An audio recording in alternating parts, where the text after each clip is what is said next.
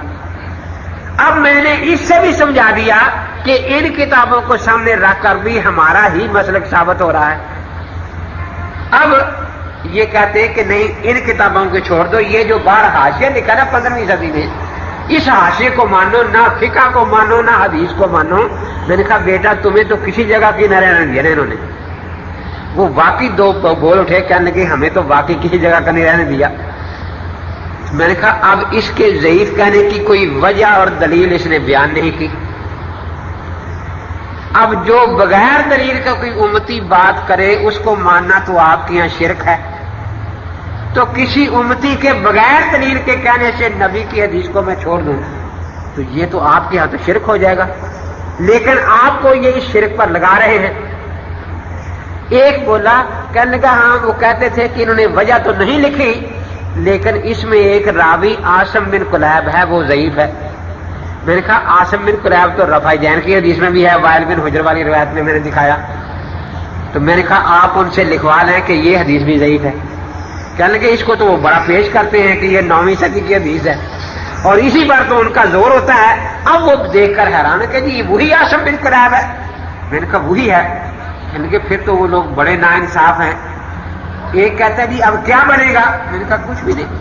کہ جی کیا ہوگا, یہ راوی ادھر بھی آ گیا ہے ادھر بھی آ گیا ہے. میں نے کہا ہمارا مذہب اتنا مضبوط ہے الحمدللہ, میں تمہیں حق دیتا ہوں اس راوی کو سچا مان لو گے تو بھی ہمارا مذہب ثابت ہوگا, اس راوی کو جھوٹا مان لو گے تو بھی ہمارا مذہب ثابت ہوگا. ہمارا مذہب تو اتنا مضبوط مذہب ہے. وہ بڑے حیران ہوئے کہ دونوں طرح ثابت ہوگا. میں نے کہا دونوں طرح ثابت ہوگا. کہ جی وہ کیسے. میں نے کہا اگر یہ راوی جھوٹا ہے تو رفع دین کرنے کی حدیث بھی جھوٹی ہو گئی, نہ کرنے کی بھی جھوٹی ہو گئی. تو اصل تو پھر نہ کرنا ہے نا. آپ کہتے ہیں کہ 11ویں نہیں دینی چاہیے کیونکہ نہ دینے کی حدیث ہے نہ دینے کی حدیث ہے, تو اصل تو نہ کرنا ہے نا. جب یہ دونوں جھوٹی ہو گئی تو ہمارا مذہب ترک رفع دین پھر بھی ثابت ہو گیا. اور اگر یہ راوی سچا ہے تو دیکھو اس نے باتیں دونوں بتا دی کہ حضرت نے رفع دین کی تھی پھر بتا دی کہ چھوڑ دی تھی تو ہم نے بھی چھوڑ دی. پھر میں نے انہیں سمجھایا کہ اگر یہ حدیث واقعی جھوٹی ہے معاذ اللہ جس طرح انہوں نے آپ کو بتایا ہے تو امام نسائی کے بارے میں اب آپ کیا کہتے ہیں جن کی کتاب سیاست میں شامل ہے. انہیں اچھی طرح پتا ہے کہ اللہ کے نبی کی طرف جھوٹی حدیث منسوب کر کے لکھنا اپنا ٹھکانہ دوزخ میں بنانا ہے. ایک تو انہوں نے جھوٹی حدیث لکھی پھر انہوں نے دو کے بعد لکھی اور ترک کا باب باندھ کر لکھی. سچی حدیثوں کو جھٹلانے کے لیے جھوٹی حدیث لکھ دینا یہ کتنا بڑا جرم ہے. تو کیا امام نسائی رحمۃ اللہ علیہ اس قابل رہ جائیں گے کہ ان کی کتاب کو حدیث کو کتاب کو سیاستہ میں شامل مانا جائے؟ تو 5 تو توبہ کر گئے, ایک زد میں اٹھ کے چلا گیا, کہتا جی آپ تو وسوسے ڈالتے ہیں. میں نے کہا جو وسوسے ڈالتے ہیں وہ آپ نے قبول کر لیے ہیں اور میں تو وسوسے نکالتا ہوں اور وہ آپ کو پسند نہیں ہے. تو مقصد یہی ہے کہ نبی اقدس صلی اللہ تعالی علیہ وسلم آپ کی جو نماز کا طریقہ, پھر میں نے ان کو یہ بھی سمجھایا. میں نے کہا دیکھو ہمارا رفع دین کا مسئلہ کتنا واضح اور صاف ہے. جس طرح ہمارا کلمہ توحید ہے لا الہ الا اللہ, ہم ایک اللہ کو مانتے ہیں باقی سب کی نفی کرتے ہیں نا. ہم ایک جگہ رفع دین کرتے ہیں باقی سب جگہ کی نفی کر رہے ہیں. اور ہم نے حدیث بھی وہ پیش کی جس میں ایک جگہ رفع دین ثابت باقی جگہ کی نفی. تو ہماری دلیل دعوے کے عین مطابق ہے. اسی طرح ہم بھی چاہتے ہیں کہ یہ بھی ہمیں ایسی حدیث دے کہ جو کرتے ہیں وہ بھی ہے, جو نہیں کرتے وہ بھی ہے, چھوڑنے والا بھی. تو یہ 4 رکعت میں 10 جگہ رفع دین کرتے ہیں. 4 رکوع ہوتے ہیں نا, 4 دونی 8 اور پہلی تیجت کے شروع میں کرتے ہیں. اور 18 جگہ نہیں کرتے کیونکہ 4 رکعت میں 8 سجدے ہوتے ہیں اور 8 دونی 16 پھر دوسری چوتھی رکعت کے شروع میں نہیں کرتے. تو جس طرح میں نے نفی اس بات دونوں دکھائے ہیں, یہ آپ کو کہتے ہیں ہمارے پاس کبھی کہتے 400 حدیثیں, کبھی کہتے 100, کبھی 50. صرف ایک حدیث, صرف ایک جس میں ان کا پورا دعویٰ ہو, 10 جگہ کا اس بات ہو, 18 جگہ کی نفی ہو اور ہمیشہ کا ذکر ہو, تو ہم مان لیں گے صرف ایک حدیث میں ہے.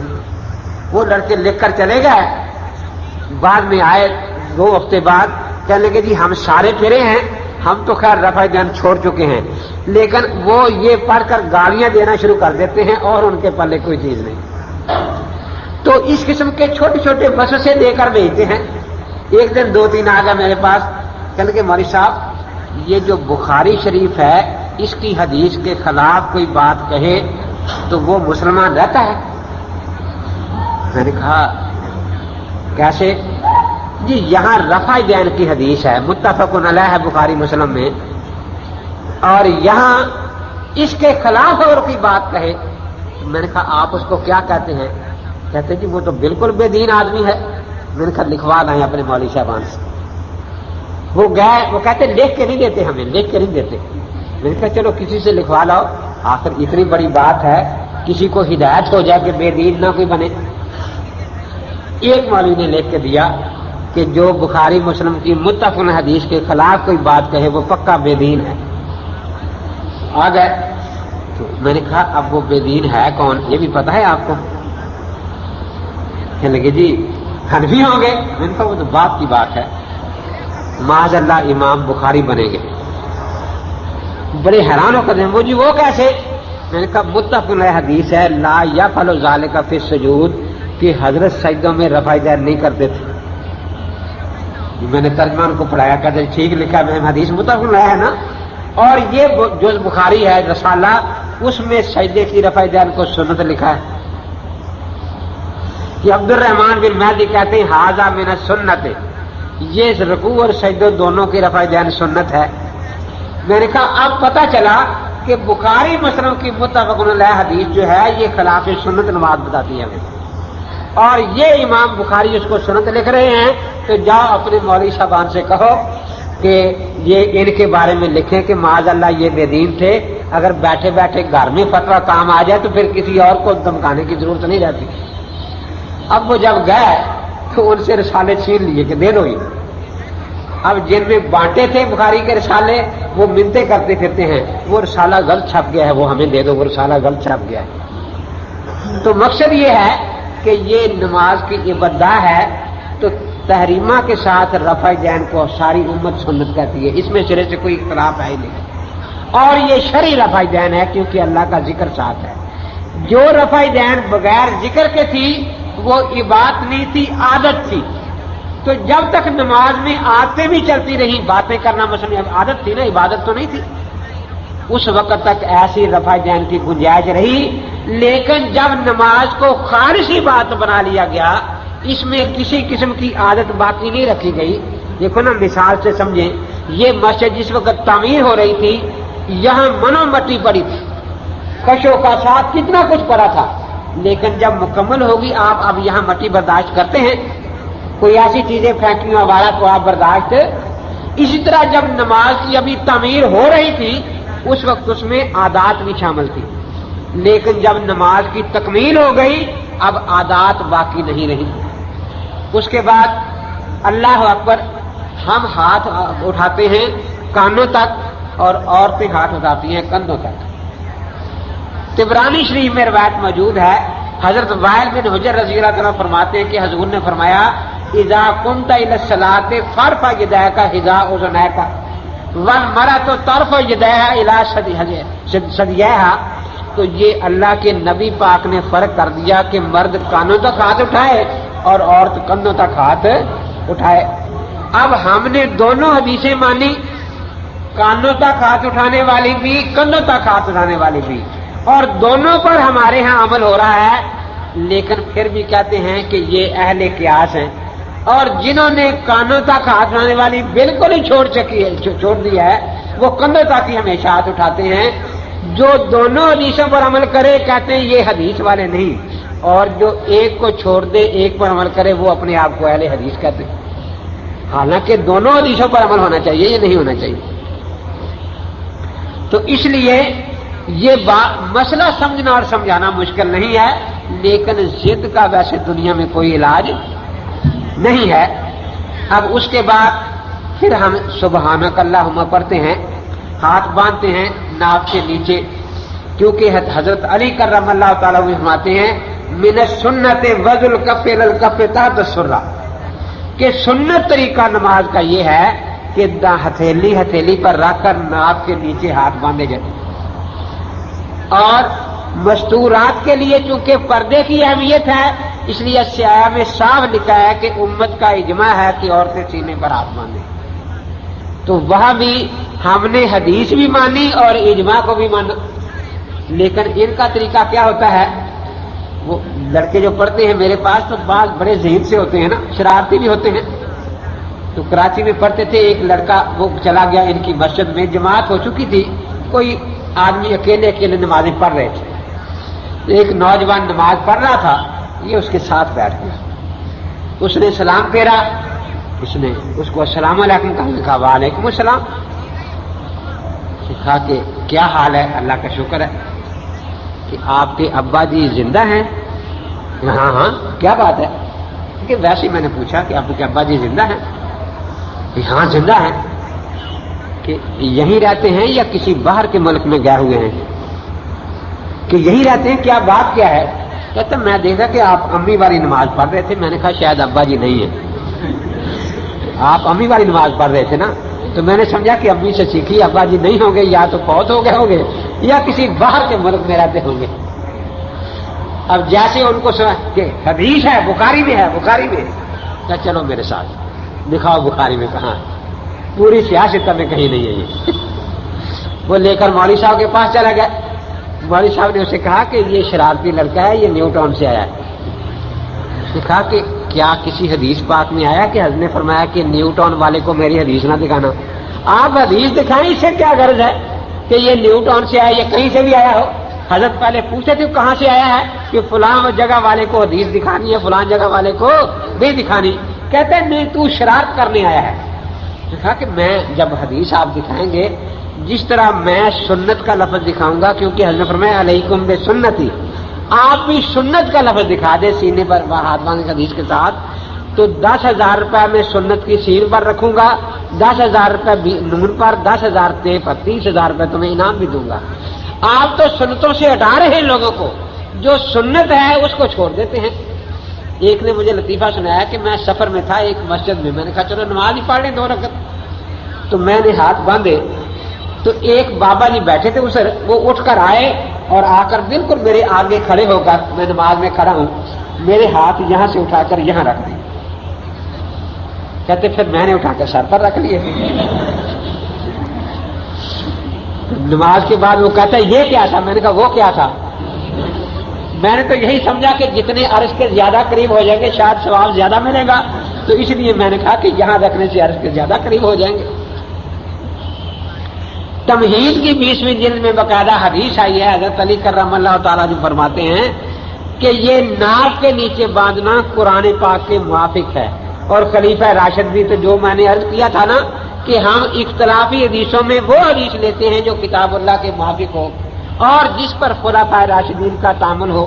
میں نے کئی مناظروں میں چیلنج دیا کہ ایک خلیفہ راشد سے ثابت کر دو کہ کبھی انہوں نے زندگی میں ایک نماز بھی یہاں جہاں آپ ہاتھ باندھتے ہیں یہاں ہاتھ باندھ کر پڑھی ہو.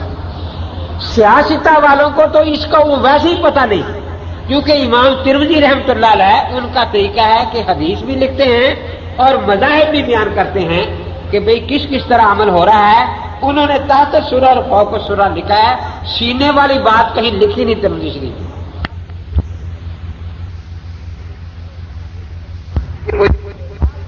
معنی میں یہ بات لوگوں نے شروع کی ہے. اس کے بعد ہم سبحانک اللہم پڑھتے ہیں. اب یہ ان کی کوشش ہوتی ہے کہ سنتیں مٹتی ہی چلی جائیں. یاد رکھیں سنت کہتے ہیں آپ کی مبارک عادت کو. پہلے رسول اقدس صلی اللہ تعالی علیہ وسلم کبھی کوئی دعا پڑھ لیتے کبھی کوئی دعا پڑھ لیتے، مقرر نہیں تھی. لیکن بعد میں جب یہ آیت کریمہ نازل سب بھی حمد رب کا ہی نہ تقوم، تو پھر آپ نے حکم دیا کہ سبحانک اللہم پڑھا کرو. آپ کے بعد چاروں خلفاء بھی سبحانک اللہم نہیں پڑھتے تھے. یہی عادت آگے جاری رہی، چاروں امام بھی اسی کے قائل ہیں. اور اس کے سنت ہونے میں کسی امام نے کسی مجتہد نے اختلاف نہیں کیا. لیکن غیر مقلد کہتے ہیں کہ یہ چھوڑ دو، اللہم باعث بیانی پڑھا کرو. سنت سے غرض نہیں کہ جی بخاری میں آ گئی ہے نا اس لیے ہم وہ پڑھیں گے. اس کے بعد پھر ہم سورہ فاتحہ پڑھتے ہیں، اس کے بعد کچھ سورت پڑھتے ہیں. یہاں یہ بڑا جھگڑا کرتے ہیں، کہنے لگے جی ایک آیا، میں لال کان میں بیٹھا تھا تو ایک ادھر سے بولے لا صلاۃ الا بفاتحۃ الکتاب، ایک ادھر سے بولے باتیں اور ہو رہی ہے کسی کے ساتھ، بس وہ سنا رہے ہیں گویا حق تبلیغ ادا ہو رہا ہے، لا صلاۃ الا بفاتحۃ الکتاب. ایک ادھر سے بولے، میں نے کہا بھی بات کر رہے ہیں وہ کر لینے دو. کہ نہیں جی پہلے حدیث کی بات. میں نے کہا اچھا، تو میں نے کہا فرمائیں کیا حدیث ہے کہ لا صلاۃ الا بفاتحۃ الکتاب. میں نے اس کا کیا معنی ہے کہ فاتحہ کے بغیر نماز نہیں ہوتی. میں نے کہا بڑی اچھی بات ہے، آپ کتنی نمازیں پڑھتے ہیں روزانہ؟ 5 جی 5. میں نے کہا فاتحہ 5 ہی دفعہ پڑھتے، 6ٹھی دفعہ تو نہیں پڑھتے کہیں، کیونکہ فاتحہ کے بغیر نماز نہیں ہوتی نا. جلدی سے کہنے لگے نہیں جی ہر رکعت میں پڑھتے ہیں، کوئی رکعت فاتحہ کے بغیر نہیں ہوتی. تو میں نے کہا یہ حدیث تو آپ کے کام نہ آئی نا، آپ وہ حدیث لائیں لا رکعت الا بفاتحۃ الکتاب جس میں یہ ہو کہ کوئی رکعت فاتحہ کے بغیر نہیں ہوتی. دیکھو آپ کا عقیدہ اور ہے کہ کوئی رکعت فاتحہ کے بغیر نہیں ہوتی، اور حدیث پڑھتے ہیں کہ کوئی نماز فاتحہ کے بغیر نہیں ہوتی. دیکھو اللہ کو جواب دینا ہے، خدا سے ڈرو، جو تمہارا اصل عمل اور عقیدہ ہے اس کے مطابق حدیث سناؤ. لا رکعت الا بفاتحۃ الکتاب. تو کھڑے ہو کر کہنے لگے کہ ہمیں پہلے لوگ منع کرتے تھے کہ وہاں نہ جانا، وہ شرارتی بہت ہے. میرے کا شرارت کیا ہے؟ اگر ہر رکعت میں فاتحہ تم پڑھے ہو یہ شرارت ہے تو شرارت تو تم کرتے ہو نا. پھر میں نے تو صرف پوچھ لیا ہے.